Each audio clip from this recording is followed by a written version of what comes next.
as a high forest cover, low deforestation rate country, along with other countries similar to Guyana, we were not placing ourselves into the equation and forests and climate the way we should have been. Because, as a low deforestation country, it was felt that, there's no need to pay attention to Guyana.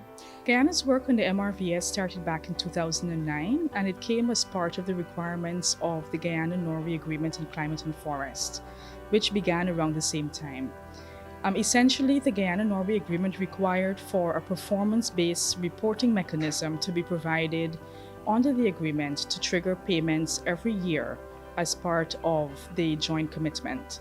So that required for Guyana to provide a system that could reliably and that could be subject to independent third-party audits to say what is the state of forests at the end of every reporting period, essentially at the end of every calendar year. In a way, it provides a system for not only the state forest estate, but also other areas, including protected lands as well as Amerindian areas. So essentially, it's a wall-to-wall coverage of the entire Guyana. For indigenous people, the land is linked with who they are, what types of farms they have, what kind of crops they plant, even how many animals they hunt, how they harvest that. Well, for us here in the Northrop Nunny, we see it as a tool for the communities to make decisions on how natural resources are managed. With this kind of capacity built within communities, it would enable communities to do a better job, especially the leadership, for the sustainable use of their natural resources. Not only for them, but for the entire Guyana and maybe the world. A UN RED project like this needs quantitative validation, and that means that we need to attach a level of uncertainty to any figure for annual deforestation. What we've done is identified methods where we can get a large enough sample in order to quantify the uncertainty in that mapping. So one of the key aspects of any project such as this is for the mapping team in the country to have full control over the processes and to learn how the techniques work, how to apply them. So we've got to the stage now where the team who were doing the deforestation mapping based on satellite data are now able to use analytical tools to be able to run the sample-based accuracy assessment by themselves.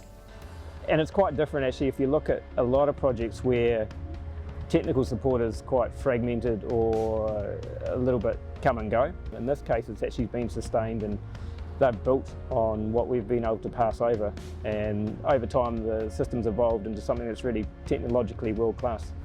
Well, I think over 10 years, they've got 10 years of history now, which is a really good baseline to start from.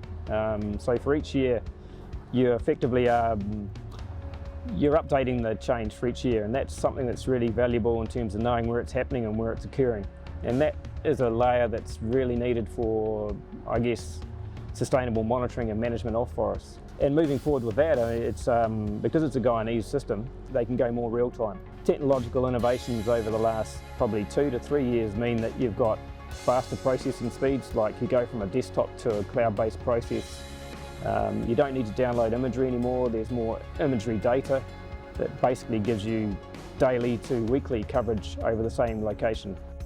The intention is to utilize the MRVS system as a monitoring tool to inform decision making, considering the new policy directions for both sectors. It's been 10 years now that we've been monitoring this at a national level, and there is a commitment from the government to continue this monitoring process beyond this phase. To get the system that we envision to run how we would like it, but we're hoping that by the time this is finished, we will have probably a pilot of the system that we would like, so that we would have something to pitch to agencies so that we can get funding to continue to develop the product, and in a few years time get it up and running, integrated into GFC, and being used not only by GFC but the other agencies.